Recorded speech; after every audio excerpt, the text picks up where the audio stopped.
여러분 안녕하십니까. 코로나19 통합 뉴스를 시작합니다. 닷새 연속 300명대 확진자가 발생하면서 정부가 내일부터 수도권의 사회적 거리 두기를 2단계로 격상합니다. 호남권도 1.5단계 상향되는데요. 이번 3차 유행은 중심 집단 없이 일상 속에서 확산돼 더 위험하다고 방역 당국은 판단하고 있습니다. 먼저 구경아 기자가 보도합니다. 지난주 수도권 하루 평균 확진자 수는 175.1명. 한 주 전 83명보다 일주일 만에 2배로 늘어 2단계 격상 기준인 200명에 다다랐습니다. 호남권도 일평균 확진자 27.4명, 60대 이상 확진자 수 6.7명으로 1.5단계 격상 기준에 나가서 화요일에는 기준을 넘길 것으로 예상됩니다. 급격한 확산세가 이어지자 정부는 심각하고 엄중한 상황이라며 수도권과 호남권의 사회적 거리 두기 단계를 추가로 올리기로 했습니다. 수능 시험 이전의 확산세를 꺾고 겨울철 대유행을 막기 위해선 거리두기 단계 조정 등을 포함해 가능한 모든 조치를 검토해야 합니다. 3차 유행이 1, 2차 유행 때보다 더 심각하고 위험하다고 방역 당국은 보고 있습니다. 선제 조치를 취할 수 있는 중심 집단이 없고 일상 속으로의 유행이 확산되고 있기 때문입니다. 노량진 임용단기학원에서는 지금까지 76명의 확진자가 전국 11개 시도에서 나오는 등 확산 범위도 넓습니다. 용인 키즈카페 집단 감염은 역학조사에서 속초시 요양병원과 연관성이 밝혀지며 확진자가 연쇄적으로 34명으로 늘었습니다. 일상생활의 다양한 감염 경로를 차단하는 것은 정부의 방역 노력만으로는 불가능합니다. 밀폐된 실내 활동이 늘어나는 겨울철까지 다가오면서 정부는 지난 2, 3월의 유행보다 훨씬 큰 규모의 대규모 확산을 우려하고 있습니다. KBS 뉴스 구경합니다. 밤사이 전북에서 코로나19 확진자가 8명 더 나왔습니다. 이처럼 감염이 잇따르면서 전라북도는 오늘부터 사회적 거리 두기를 1.5단계로 조정했습니다. 취재기자 연결합니다. 이수진 기자, 전북 상황 전해주시죠. 네, 밤사이 전북에서는 코로나19 확진자가 8명 더 나왔습니다. 최근 확진자가 잇따르고 있는 익산과 군산 지역을 비롯해 남원에서도 발생했는데요. 익산 지역 추가 확진자는 원광대병원 직원과 퇴원 환자 가족 등 모두 5명으로 확인됐습니다. 군산에서도 다른 지역 확진자와 접촉한 50대 2명이 확진돼 역학조사를 하는 중입니다. 앞서 확진 판정을 받은 원광대병원 직원과 같은 병동에서 근무했던 간호사 2명이 자가격리 중에 확진 판정을 받았고 원광대병원에 입원했다 지난 14일 퇴원한 환자도 전수조사 중에 확진 판정을 받았습니다. 지난 닷새간 확진자만 40명 넘게 발생하는 등 전북 지역 누적 확진자는 230명을 넘어섰습니다. 익산과 전주, 군산 등을 중심으로 소규모 집단 감염이 이어지자 전라북도는 모든 지역의 사회적 거리 두기를 1.5단계로 조정했습니다. 이에 따라 전북 지역에서 대규모 행사나 집회 등은 100명 이상 참가가 금지되고 최소 1m 이상 거리를 두어야 합니다. 헌팅 포차 등 유흥시설에서 춤을 추거나 좌석 간 이동이 금지되고 방문 판매 홍보관은 심야 영업이 중단됩니다.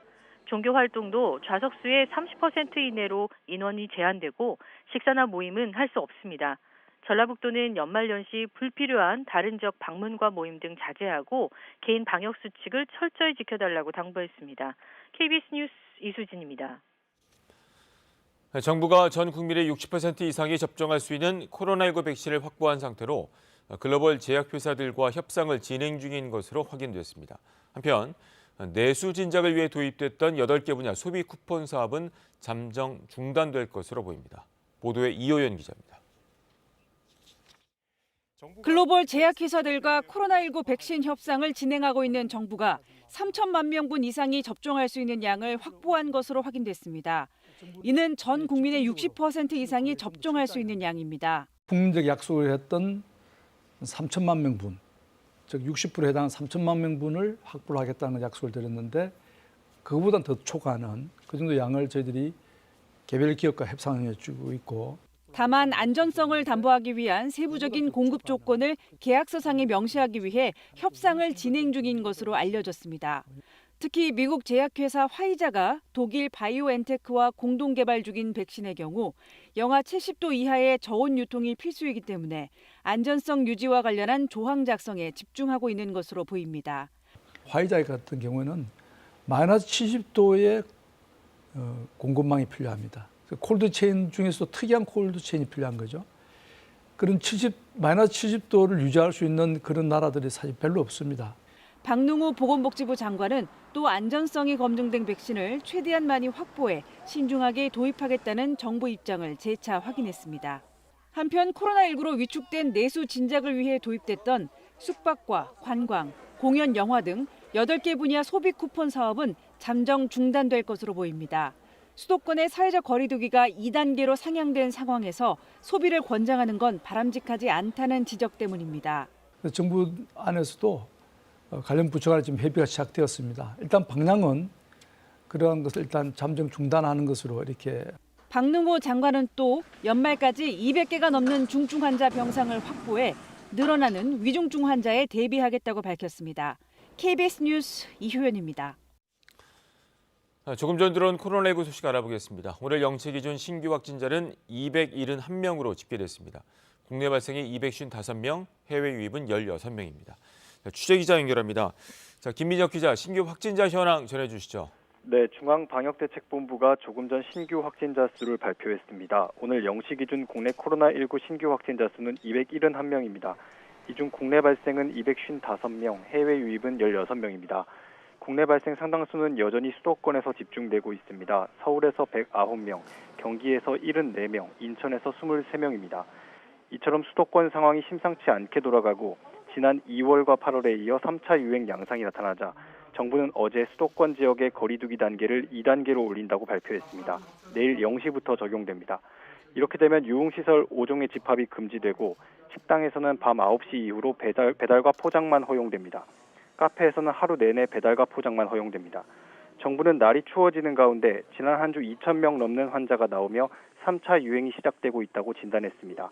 지난 1, 2차 유행과 달리 가족과 지인 사이에서 조용한 확산 양상을 보이고 있다며 이런 감염의 고리를 끊지 못하면 방역과 의료 대응 모두 지속불능 상황에 빠질 수 있다고 우려했습니다. 정부는 앞으로 환자 증가에 따른 병상 부족을 막기 위해 생활치료센터와 중환자 치료 병상을 최대한 확보할 것이라고 밝혔습니다. 지금까지 문화복지부에서 KBS 뉴스 김민혁입니다.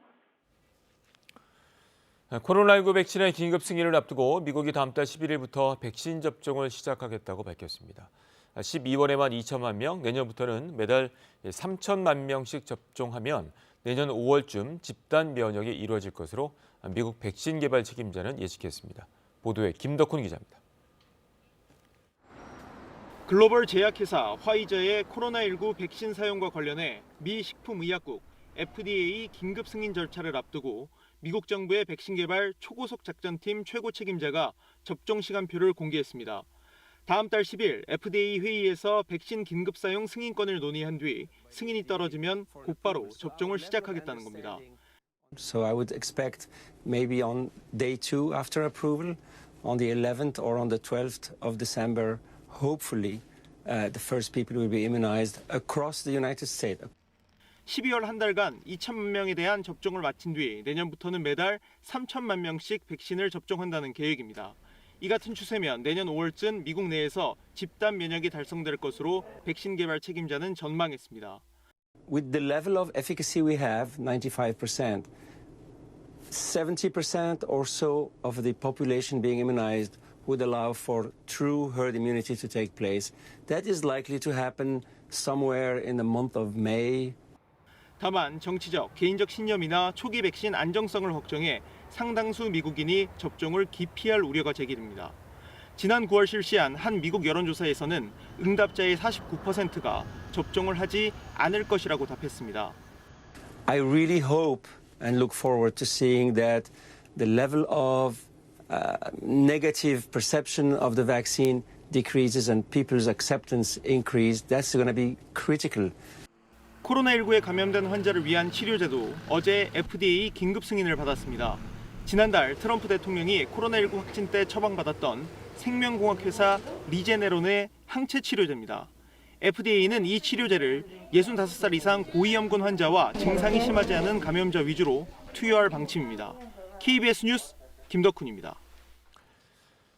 트럼프 대통령이 미국 메릴랜드주가 한국산 코로나19 진단키트를 구매했다 결함이 발견돼 한 달 만에 이를 교체했다는 보도를 리트윗하며 논란을 확산시켰습니다. 메릴랜드주는 미 식품의약국 기준에 맞춘 보완된 새 키트를 추가 확보한 것이라며 사실과 다르다고 반박했습니다. 워싱턴 서지영 특파원이 전해왔습니다.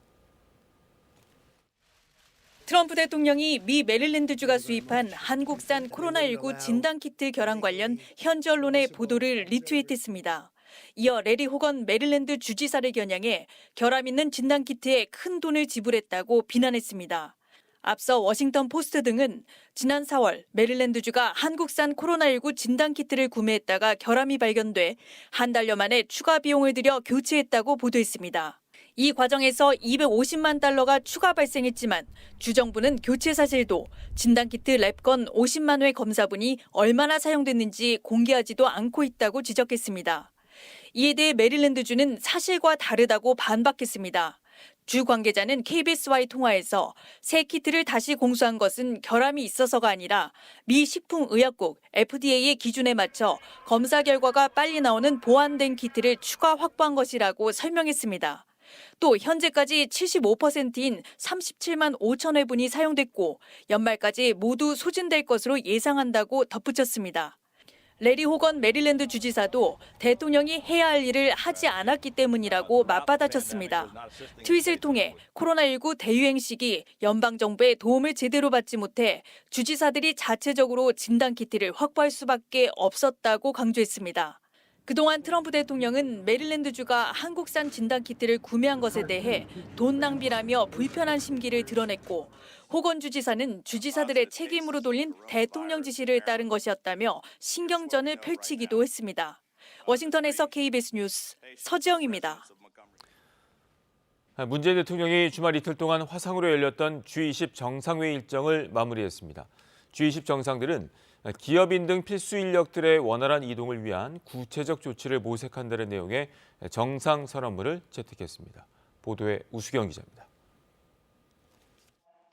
G20 전날 코로나19 방역과 경제 대응 방안을 논의했던 정상들은 둘째 날에는 포용적이고 지속 가능한 미래를 논의 주제로 삼았습니다. 세부적으로는 취약계층 지원과 불평등 해소, 환경 보호와 기후 변화 등이 논의됐습니다. 이틀간의 논의 끝에 G20 정상 선언문이 채택됐습니다. 특히 이번에는 필수 인력의 이동을 원활히 할 수 있는 구체적인 조치를 계속 모색해 나간다는 내용이 포함됐습니다. 지난 3월 특별 정상회의 당시 문 대통령이 제안했던 내용으로 이번에 한층 더 진전됐습니다. 코로나 백신과 치료제의 공평한 보급도 강조됐습니다. 문 대통령은 한국도 개발도상국에 대한 백신 보급에 긴밀히 협력하겠다고 약속했습니다. 문 대통령은 한국은 세계보건기구와 국제백신연구소 등 국제기구의 역할을 적극 지지한다면서 코박스, AMC를 통한 개도국 백신 보급에도 긴밀히 협력할 것이라고 약속했습니다. 또 한국의 방역 경험을 공유하면서 튼튼한 사회 고용 안전망을 바탕으로 한 한국판 뉴딜 정책도 소개했습니다. 문 대통령은 아세안과 APEC, G20 정상회의로 이어진 2주간의 다자 정상외교 일정을 마무리했습니다. 코로나 위기 극복과 세계 경제 회복을 위한 국제연대의 중요성에 공감대를 형성한 만큼 그동안 문 대통령이 강조해온 다자 무역체제 강화에도 탄력을 받을 것으로 보입니다. KBS 뉴스 우수경입니다. 공수처법 개정을 둘러싸고 여야가 대립하는 가운데 여야 원내 지도부가 잇따라 만나 공수처 전국을 타개할 해법을 논의합니다. 더불어민주당 김태년 원내대표와 국민의힘 주호영 원내대표는 오늘 오후 박병석 국회의장 주재로 국회의장실에서 만나 공수처법 등 현안을 논의합니다. 여야 원내 지도부는 이어 내일도 의장 주재 교섭단체 원내대표단 오찬에 참석해 논의를 이어갑니다. 앞서 민주당은 모레 법사위 법안 소위를 열고 공수처법 개정안을 처리하겠다고 밝힌 상황이어서 그전까지 여야 지도부의 물밑 접촉이 이어질 것으로 보입니다. 연평도 포격 10주기 추모식이 연평도 현지와 국립대전 현충원에서 열립니다. 오늘 오후 연평도 평화공원에서 열리는 추모식에는 박삼득 국가보훈처장과 전사장명 유가족 등 30여 명이 참석할 예정입니다. 박 처장은 전사자인 고 서정우 하사와 문광욱 일병 위령탑에서 헌화하고 해병대 연평부대를 찾아 장병들을 격려할 예정입니다. 국립대전 현충원에서도 해병대 사령부 주관으로 추모식이 열립니다. 이번엔 KB증권 연결해서 오늘의 주식시장 알아보겠습니다. KB증권입니다. 한 주의 첫 거래일인 오늘 코스피 지수가 외국인의 매수에 힘입어 강세를 보이고 있습니다. 코스닥은 뚜렷한 방향을 잡지 못한 채 보합권에서 등락하고 있습니다. 이 시각 현재 코스피는 30.23포인트 상승한 2,583.73에 코스닥은 3.33포인트 오른 873.51에 거래되고 있습니다. 지난 주말 미국 증시는 코로나19 상황이 갈수록 악화되자 투자 심리가 위축되면서 일제히 하락 마감했습니다. 반면 코스피는 외국인의 매수에 힘입어 오름세를 나타내고 있습니다. 삼성전자와 SK하이닉스가 3% 넘게 오르고 있고 LG화학이 테슬라의 SUV에 들어갈 배터리를 전량 공급한다고 밝히며 상승하고 있습니다. 넷마블은 신작 모바일 게임 흥행 소식에 좋은 흐름을 나타내고 있습니다. 또 내일부터 수도권 지역의 사회적 거리두기가 2단계로 상향될 예정인 가운데 택배와 포장 등에 필요한 제지 관련주가 줄줄이 급등하고 있습니다. 이 시각 현재 달러화에 대한 원화 환율은 1,113원 50전에 거래되고 있습니다. 지금까지 KB증권이었습니다.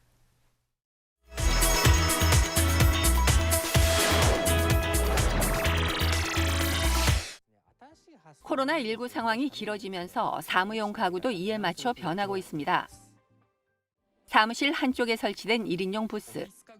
재택 근무 중인 직원과 회의를 하거나 혼자서 업무에 집중하고 싶은 사람들이 이용합니다.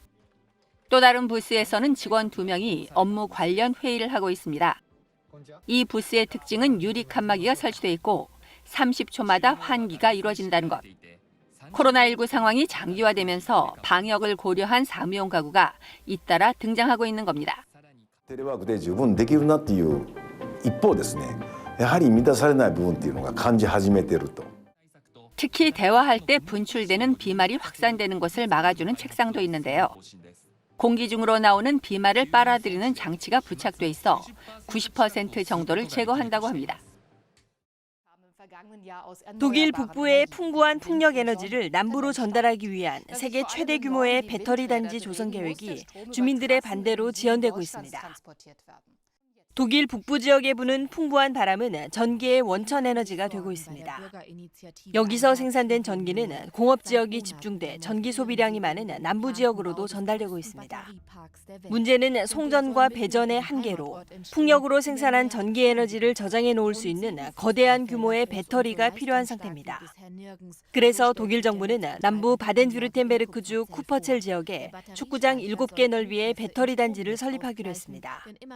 세계 최대 규모입니다. 그런데 주민들은 반대가 거셉니다. 화재가 발생할 경우 그로 인한 유독물질 방출 문제와 전자파 노출, 그리고 농지 축소 가능성 등이 반대 이유입니다. Was darunter vorstellen, das ist ein riesen Batteriekraftwerk und das muss man ganz klar so sehen. Und das gehört nicht hier direkt neben die Menschen. 지난해 독일의 재생에너지 발전 비율은 43%, 2050년까지 60%로 높인다 하지만 지역 간 전기를 보내고 받고 저장하는 전력계통 연계를 먼저 해결해야만 가능한 상황입니다. 영국 북부의 체스터 동물원입니다. 최근 희귀 아기 코뿔소의 출산으로 축제 분위기입니다. 심각한 멸종위기에 처한 아프리카 검은 코뿔소 새끼가 그 주인공. 아기 코뿔소가 첫 발을 내딛는 장면이 우리 안에 설치된 카메라에 고스란히 담겼습니다. 태어난 지 1시간 만에 어설프지만 귀여운 첫걸음을 뗀 아기 코뿔소는 매우 건강한 상태라고 합니다. 현재 밀렵으로 지구상에 남아있는 검은 코뿔소는 1000마리도 채 되지 않습니다. 그래서 멸종위기종으로 지정됐습니다. 야생 아프리카 검은 코뿔소는 케냐와 탄자니아, 루안다에서만 서식하고 있는 것으로 보고되고 있습니다. 동물원 관계자들은 멸종위기 코뿔소가 한 마리라도 더 늘어난 것 자체가 축복이라며 태어난 암컷 아기 코뿔소의 이름은 공개 투표를 통해 정하겠다고 밝혔습니다. 중국은 지금 광견병 백신 부족이 심각합니다. 개물림 사고가 잦아져 백신 접종 수요가 급증했지만 코로나19 사태와 맞물려 백신 생산량은 감소했기 때문입니다. 윈난성 웨이신현은 최근 반려견 산책 금지 조치 공고문을 냈습니다. 산책을 시키다 적발되면 경고와 벌금을 거쳐 세 번째는 개를 잡아 도살시키겠다는 내용입니다. 중국에서는 연간 4천만 명이 개에게 물리는 것으로 집계됐습니다. 그래서 백신 접종 수요는 큰데 공급이 충분치 않습니다. 실제로 하얼빈시의 경우 지난 2015년 14,000명이었던 광견병 예방접종자가 올해는 7만 명으로 5배 이상 증가했습니다. 여기에 코로나19 사태와 맞물려 백신 원료가 부족해져 생산 자체가 중단되기도 해 당국이 직접 나섰습니다. 批天发的速度加快了。今年公司的主要任务是全力保生产。到目前为止，公司已经生产了约100万人份的出口份额，用于国内市场，进一步满足国内的需求。 전문가들은 백신을 접종하지 않은 상태에서 개에게 물리면 즉시 광견병 면역 글로불린을 맞아야 한다고 조언하고 있습니다. KBS 월드뉴스입니다. 유명 브랜드 샤넬의 한국 지사 간부가 직원들을 상습적으로 성추행했다는 의혹이 제기됐습니다. 그런데 사태 파악에 나선 회사 측이 오히려 피해자들에게 비밀 서약을 받아낸 뒤 태도가 바뀌었다는 주장까지 나오면서 논란은 더욱 커지고 있습니다. 박민경 기자가 취재했습니다. 서울의 한 샤넬 매장에서 일하는 이 여성은 입사 초기 한 남성 간부가 자신의 몸을 만지는 충격적인 일을 겪었습니다. 당황한 나머지 아무런 대응도 못했는데 알고 보니 자신과 같은 피해를 본 여직원이 한둘이 아니라는 걸 알게 됐습니다. 어디까지 주무르는 거 아니면 될 때까지 주무르거든요. 겨드랑이 이런 부분까지 다. 가해자로 지목된 간부는 전국의 백화점 매장 영업을 총괄하는 40대 남성 A씨입니다. 절단 포함하고 많은 게 아니라 이렇게 막 가슴을 완전히 밀착시킨다던가 꽉 껴안고 하세요. 싫다고 표현칠 수 없죠. 그럼 싫다요. 항상 만져보라고 하셨던 것 같아요. 가슴이나 이런 데. 참다 못한 직원들은 지난 9월 노동조합에 문제를 제기했습니다.